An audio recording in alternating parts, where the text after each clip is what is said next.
ওহ, কি গরম রোদ্রে বাবা, একবার ঝলসিয়ে গেলাম।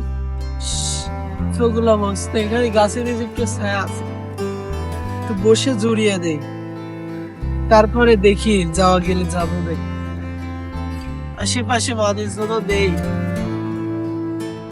না, এভাবে আর ভালো লাগতেছে না। এই কাজটা কবেই যে ফুলভাবে শিখবো, ফুলভাবে শিখে নিজেই যে একটা দোকান দিব। আরে ওখানে এখন লোক বসে আছে না, গিয়ে দেখি তো। চাচা, এখানে এই রোদের মধ্যে একা একা বসে কি করছেন? আর বলে না, আমি যাব হচ্ছে ওই পাশের গ্রামে মুরব্বি হয়ে গেছি, এই এতগুলা বস্তা নিয়ে আর যাইতে পারছি না। তাই এখানে ভাবলাম গাছের নিচে একটু বসি। তা বাবা, তুমি কোন দিকে যাচ্ছ? আমিও তো এই সামনেই যাচ্ছি।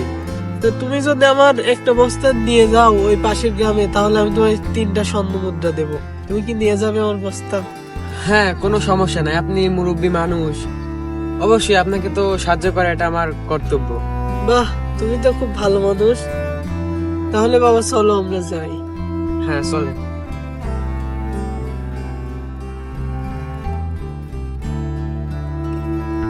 আরে চাচা, বস্তা তো ভারী কেন?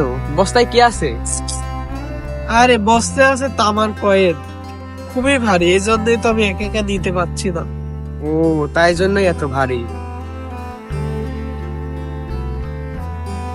এই বুড়ো মানুষের এত টাকা, এই বুড়ো মানুষ এত টাকা কোত্থেকে পেল?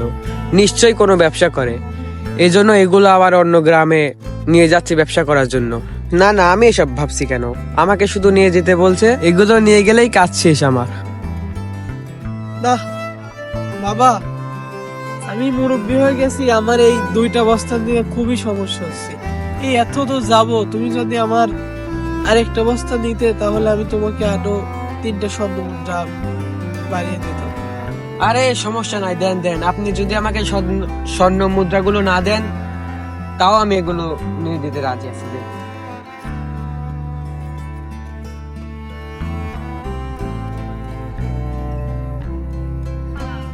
চাচা, এই বস্তায় কি এত আছে? এটা দেখতেছি এটা চেয়ে আরো অনেক বেশি ভারী।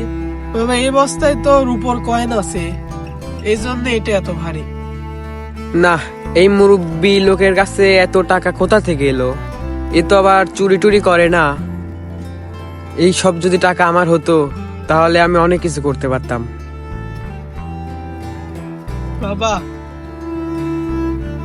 এই এত দূর আমার তো আর এই সম্ভব হচ্ছে না। তুমি যদি আমার এই বস্তাটাও দিতে, তাহলে আমি তোমাকে আরো স্বর্ণ মুদ্রা বাড়িয়ে দিতাম। আরে না না, দেন, কোনো স্বর্ণ মুদ্রা দিতে হবে না। তাহলে চলো। চাচা, এ বস্তায় কি আছে? এটা দেখতেছি আরো অনেক বেশি ভারী। এটাতে সোনার মোহর আছে। সোনার বস্তা? এই মুরব্বির কাছে এত টাকা পয়সা কোথা থেকে এলো? এ তো 2 দিন পর মরেই যাবে। তার থেকে যদি এগুলো আমার হতো, তাহলে আমি আবার আমার নিজের জীবন নতুন করে শুরু করতে পারতাম। যাই, এটা নির্জন এলাকা, তাড়াতাড়ি বস্তাগুলো নিয়ে চলে যাই, যাতে ওই লোকটা আমাকে ধরতে না পারে।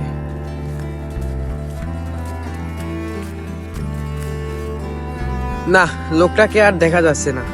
লোকটা তো কিছুদিন পর মরেই যেত। তার থেকে ভালো আমি এগুলো নিয়ে নিলাম, এখন আমি আবার নিজের জীবন নতুন করে শুরু করতে পারবো। যাই, বাসায় চলে যাই। আজকে আমি এত টাকার মালিক, দেখি তো কি আছে। কি রে, লুয়া?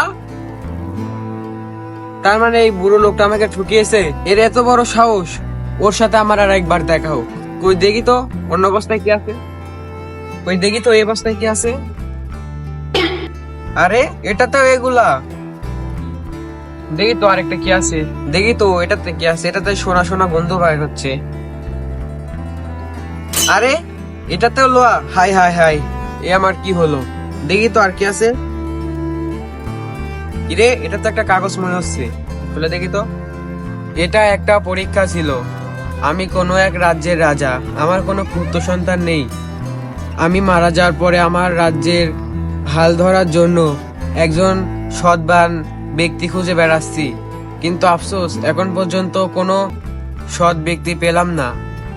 যে আমার রাজ্যে আমি মারা যাওয়ার পর আমার রাজ্যের হাল ধরবে। আমি মারা যাওয়ার পরে যে আমার রাজ্যের হাল ধরতে পারবে এবং সুন্দরভাবে পরিচালনা করতে পারবে তাকেই খুঁজে বেড়াচ্ছি। কিন্তু আফসোস, এখন পর্যন্ত সেমন সৎ নিষ্ঠুর ব্যক্তি পেলাম না। আজকে যদি আমি আমার মনের লোভগুলো নিয়ন্ত্রণ করতে পারতাম তাহলে আমার জীবনটা পরিবর্তন হয়ে যেত, আমিও আজকে রাজা হয়ে যেতাম।